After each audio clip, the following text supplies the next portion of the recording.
Alright, so there was like no news at all that came out last night, right? So what we're gonna do today is we're gonna talk about some things that happened in the game and outside of the game, as well as the recaps from last night's games like we always do. There were 11 games, so we still do have quite a bit to talk about, and you guys know the drill. Let's just get into everything that went down.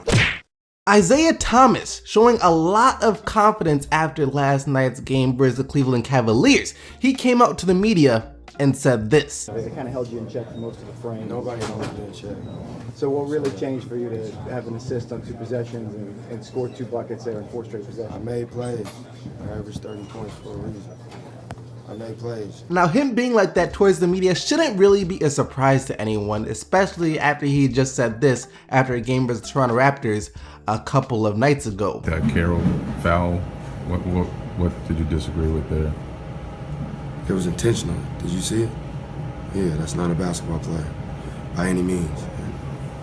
Guys who aren't factors in games do that. Back to what he said though. Nobody holds me in check. I made plays. I averaged 30 for a reason. And he does have a point there. When you're averaging 30 points per game, it's hard to say that anyone is holding you in check. I mean, maybe holding him in check means like holding him to 20 to 25 points per game. I don't know, but really, this goes for all great scorers in the league. You're not going to completely shut them down. Scorers find ways to score. That's their job. Even if their shot isn't falling, they still have to find a way to score. This doesn't just apply to IT, but to KD, Kyrie, DeRozan, any scorer, score, period. Lesson of the day is do not try to take the ball away from Andre Drummond. Check out what happens when backup point guard Tim Frazier takes the ball away from Andre Drummond. On the run, good take, but Drummond got a piece of it, and Frazier takes it away, and then Drummond grabs him. And it's going to be a tee. It's got to be.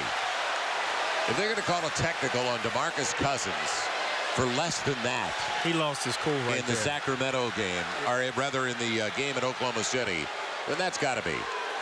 And I don't see a technical call. So after that, Drummond winds up catching a flagrant foul number 2, which means an automatic ejection from the game. Now, as you guys know, I am a Pistons fan, right? So for me, I'm a bit biased to this, but I'm gonna try and take a look at this from both sides. See, the Pistons fan side of me wants to say that there was no way that should have been an ejection. The amount of contact didn't warrant an ejection. It wasn't that hard of a play. Sure, give him a flagrant foul 1 or a technical, but not an ejection. But then when I take a look at this by the book and what the book says, and as a non-Pistons fan, any non-basketball related contact, if it's not a play on the ball, if it hits them above the neck, that is an automatic flagrant foul to causing an ejection. By the book, the officials did the right thing. However, do I believe personally that that warranted a flagrant foul too? No, but once again, that could be because I am a Pistons fan. And that's all the news and everything that went down from last night. Like I said, nothing came out. There were no more signings, nothing like that. So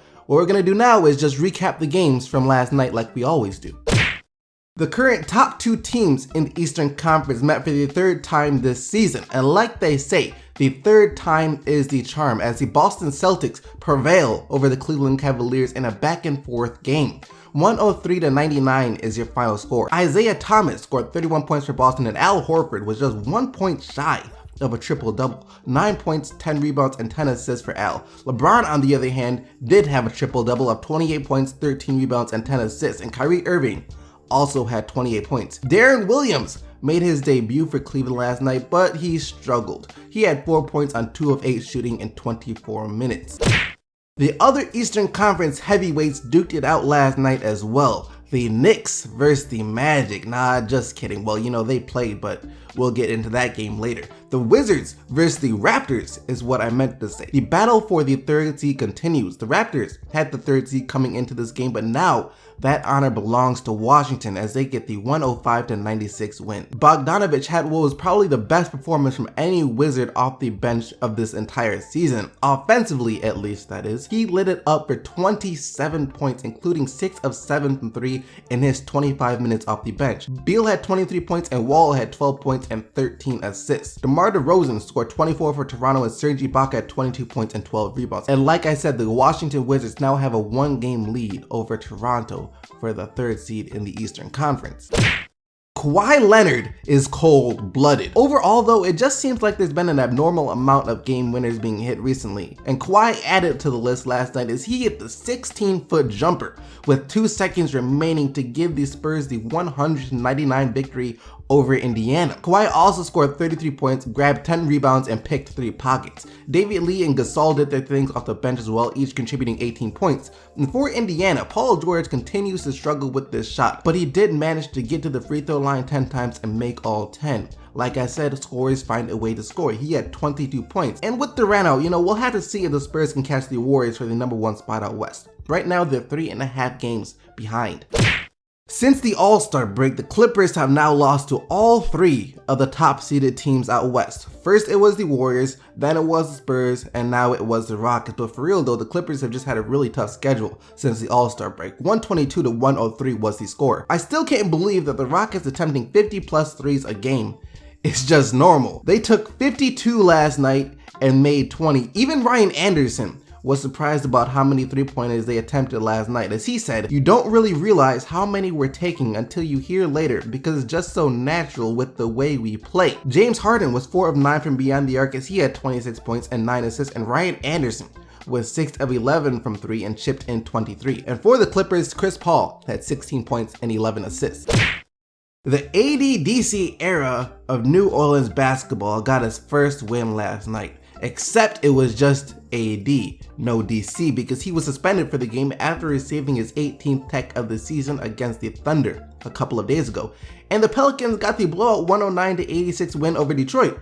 It was pretty close, but once Andre was ejected, the Pistons seemingly gave up and the Pelicans ran away with the lead. Anthony Davis with 33 points and 14 rebounds for the Pelicans, and Drummond had 13 points and 17 rebounds before getting tossed for Detroit. They are getting too close for comfort. For everyone that's not a Pistons fan, this is like the Cinderella story of the NBA. And for Pistons fans, it's a nightmare. The Miami Heat win again, 125-98 over the Sixers, and are now just 1 game out of the 8th seed in the Eastern Conference. The new big 3 of Whiteside, Dragic, and Waiters believe in equality as they each score 15 points, and then they also allow Tyler Johnson to score 24 off the bench. Robert Covington led Philadelphia with 19 points. Speaking of the 8th seed, the Nuggets look like they intend on keeping that position out west as they get their 2nd win in a row in the battle of the 7-foot point guard led teams, Jokic versus Giannis. And just like the Nuggets got the better of the Bucks, Jokic got the best of Giannis last night as he gets his 2nd straight triple-double and his 4th of the year. 13 points, 10 assists, and 14 rebounds for Jokic, and Gallinari also at 22. Giannis had 15 points, 9 rebounds, and 4 assists, and rookie Malcolm Brogdon scored 17 for the Bucks.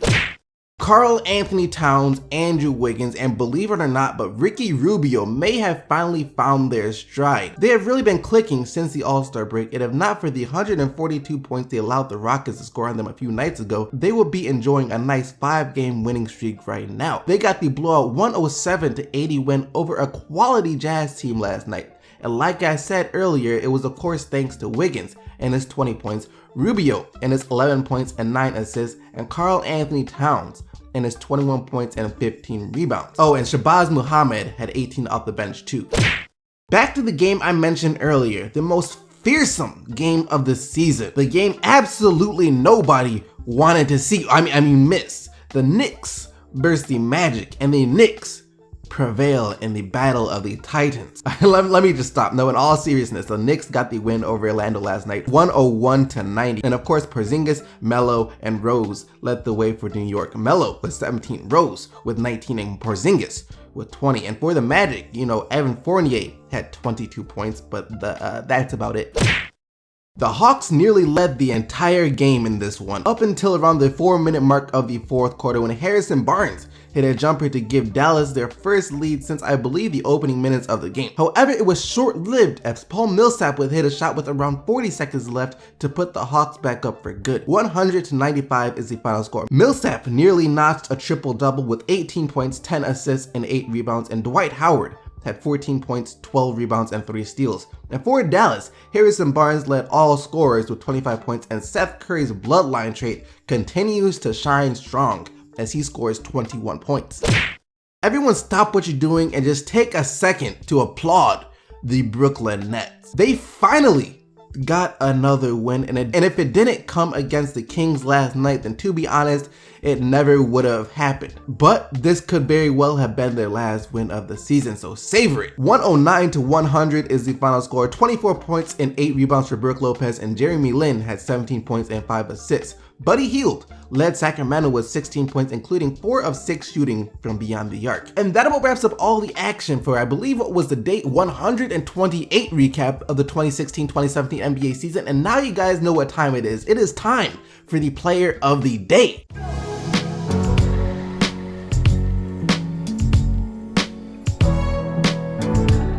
Yesterday, you guys selected once again Russell Westbrook and his 43 points, 11 rebounds, and 10 assists as your player of the day for the 100th time. And here are today's nominees. You have Isaiah Thomas and his 31 points and 5 assists. Nikola Jokic and his triple-double of 13 points, 14 rebounds, and 10 assists. Kawhi Leonard and his 31 points, including the game winner and 10 rebounds. Or Anthony Davis and his 33 points and 14 rebounds. As always, you guys can go vote for the player of the day right now. The link to the poll will be in the description box down below. Other than that though, I just want to say thank you guys for all the support you have been giving me. You guys are absolutely amazing. I really do mean that. I don't say this enough, but thank you guys for everything, all the nice comments, just everything you guys do. I really appreciate every last single one of you. And until tomorrow though, keep getting the buckets, Team SDC, and I'm out of here.